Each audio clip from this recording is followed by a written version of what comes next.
Welcome back dear friends. स्वागत है आप सभी का आपके अपने यूट्यूब चैनल राजेश गुरुजी।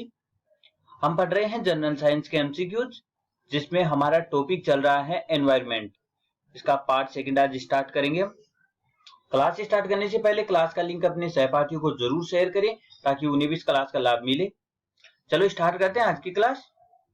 आज का फर्स्ट क्वेश्चन, वर्तमान में क्लोरोफ्लोरोकार्बन के उत्पादन का प्रमुख साधन क्या है।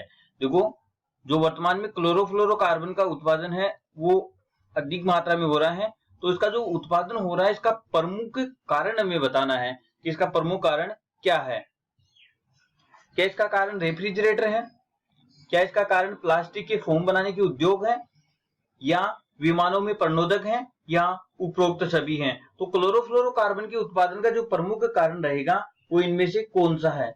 देखो, जो रेफ्रिजरेटर है इससे भी क्लोरोफ्लोरोकार्बन का उत्पादन होता है।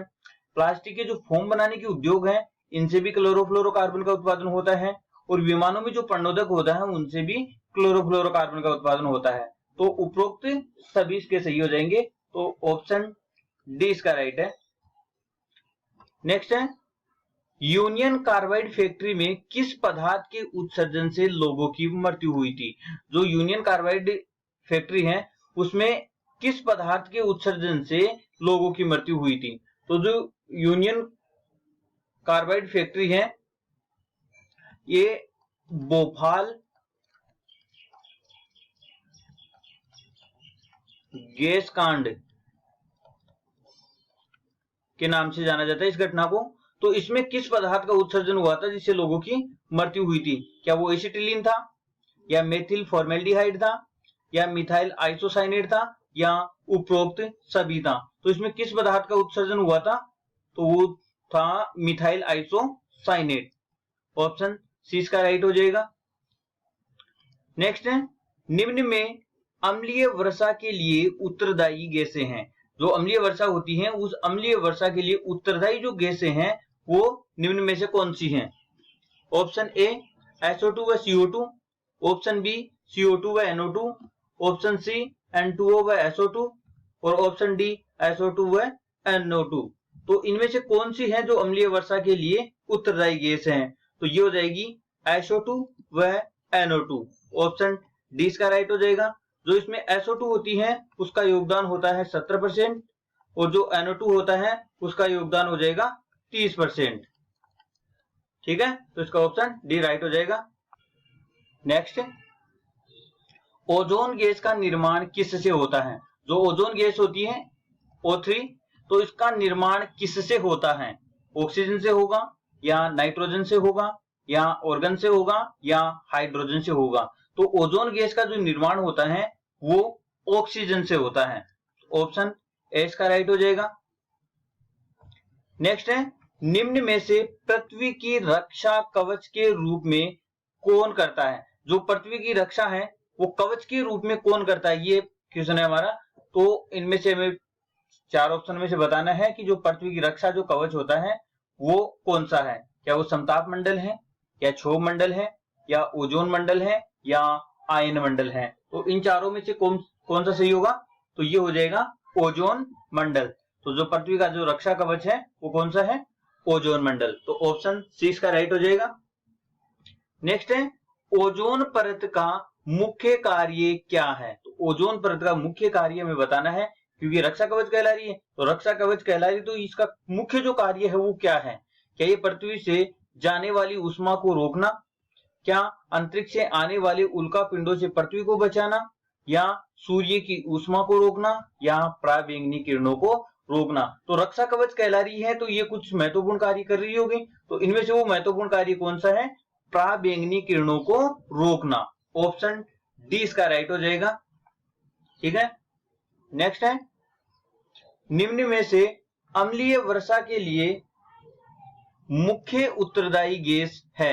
तो जो अम्लीय वर्षा होती है उस अम्लीय वर्षा के लिए मुख्य उत्तरदायी जो गैस है वो कौन सी होगी। देखो, SO2 व NO2 दोनों ही गैसें उत्तरदायी होती हैं, लेकिन ये कह रहा है कि मुख्य उत्तरदायी गैस कौन सी है।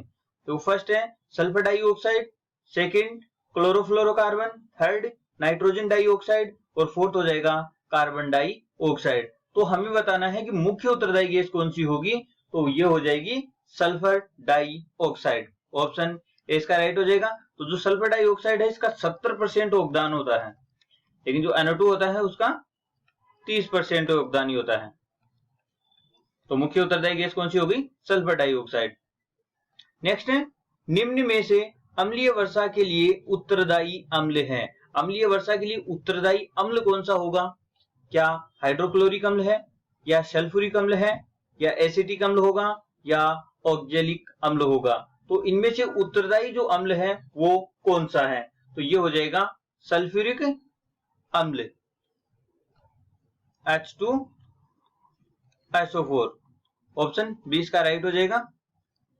नेक्स्ट है, ओजोन परत में छिद्र कहां पर पाया गया है? तो जो ओजोन परत है उसमें छिद्र हो गया है, और ये छिद्र कहां पर पाया गया है? क्या ये एशिया महाद्वीप पर है, या आर्कटिक महासागर पर, या अंटार्कटिक पर, या भूमध्य रेखा पर? तो जो ओजोन परत में जो छिद्र पाया गया है, ये छिद्र कहां पाया गया है? अंटार्कटिक पर। ऑप्शन सी इसका राइट हो जाएगा कि अंटार्कटिक के ऊपर ओजोन परत में छिद्र देखा गया है। तो ऑप्शन सी इसका राइट हो जाएगा। नेक्स्ट है, दक्षिण ध्रुव पर ओजोन परत में क्षयीकरण का क्या कारण है? तो जो दक्षिण ध्रुव है उसमें ओजोन परत में क्षयीकरण हो रहा है, तो इसका कारण क्या है? क्या इसका कारण वैज्ञानिक अनुसंधान है, या जेट विमान परीक्षण है, या अफ्रीका द्वारा अत्यधिक CFC उत्सर्जन के कारण, या समुद्री शैवाल के कारण? तो जो दक्षिणी ध्रुव में ओजोन परत में क्षयीकरण का कारण है उनमें से कौन सा होगा? तो ये हो जाएगा अफ्रीका द्वारा अत्यधिक CFC उत्सर्जन के कारण। ऑप्शन सी इसका राइट हो जाएगा।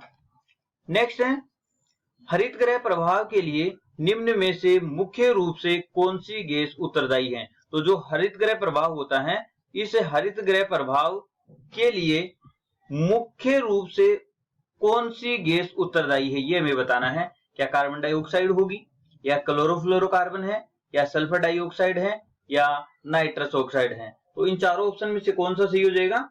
तो इसका हो जाएगा carbon dioxide gas. Option A इसका राइट हो जाएगा।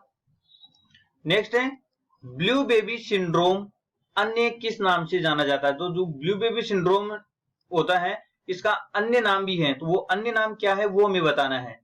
क्या वो मियोहीमोग्लोबिन है, या ल्यूकेमिया है, या प्रेनिशियस एनीमिया होगा, या एनीमिया होगा? तो ब्लू बेबी सिंड्रोम है उसका अन्य जो नाम हो जाएगा वो हो जाएगा मियोहीमोग्लोबिन। ऑप्शन ए इसका राइट हो जाएगा। नेक्स्ट है, जल प्रदूषण में किसका योगदान है? तो जो जल प्रदूषण हो रहा है, प्रदूषित हो रहा है, उसका मुख्य जो योगदान है वो किसका है?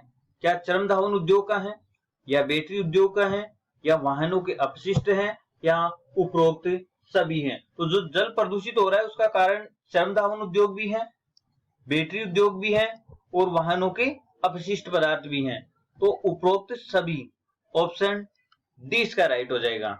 ठीक है। नेक्स्ट है, निम्न में से किसके कारण मीना माता रोग हो जाता है? जो मीना माता रोग है वो किसके कारण होता है? क्या वो सीसा के कारण, या पारा के कारण, आर्सेनिक के कारण, या बेरिलियम के कारण? तो जो मिनी माता रोग होता है ये मिनी माता रोग हो जाएगा पारा के कारण। ऑप्शन 20 का राइट हो जाएगा। नेक्स्ट है, जल प्रदूषण का कारण निम्न में से है? तो जो जल प्रदूषित होता है उसका कारण क्या है? तो इनमें से चार ऑप्शन में से हमें बताना है कि इनमें से कौन सा कारण होगा। घरेलू अपशिष्ट, या औद्योगिक निक्षेप, या कवकनाशक, या उपरोक्त सभी। तो जो जल प्रदूषित हो रहा है इस जल प्रदूषण का जो प्रमुख जो कारण है ये प्रमुख कारण हो जाएगा,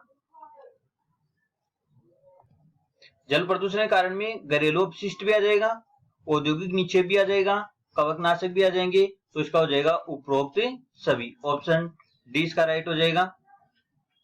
नेक्स्ट है, भूमंडलीय तापमान वृद्धि यानी कि ग्लोबल वार्मिंग का मुख्य जो कारण है वो क्या है? वो हमें बताना है कि ग्लोबल वार्मिंग का मुख्य जो कारण है वो कौन सा है।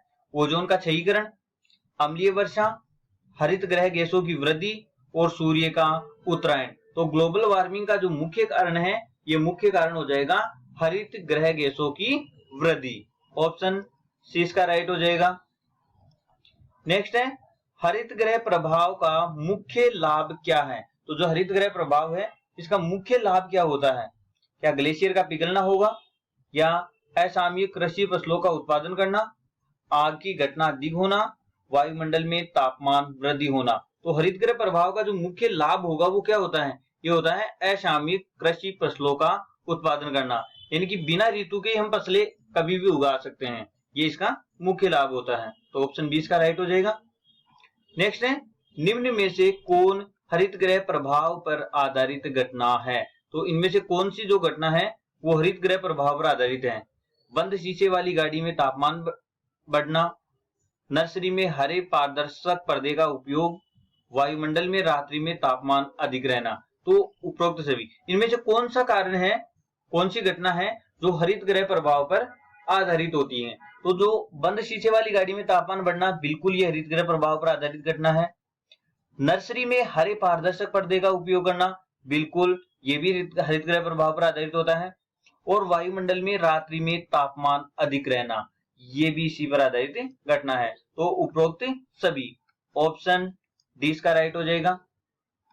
नेक्स्ट है सेकंड लास्ट क्वेश्चन, फ्लोरोसिस नामक रोग होता है पानी में, देखो फ्लोरीन की कमी से, फ्लोरीन की अधिकता से, या फ्लोरीन की अनुपस्थिति से, या नन ऑफ दीज। तो जो फ्लोरोसिस नामक रोग होता है, ये फ्लोरोसिस रोग किसके कारण होता है, पानी में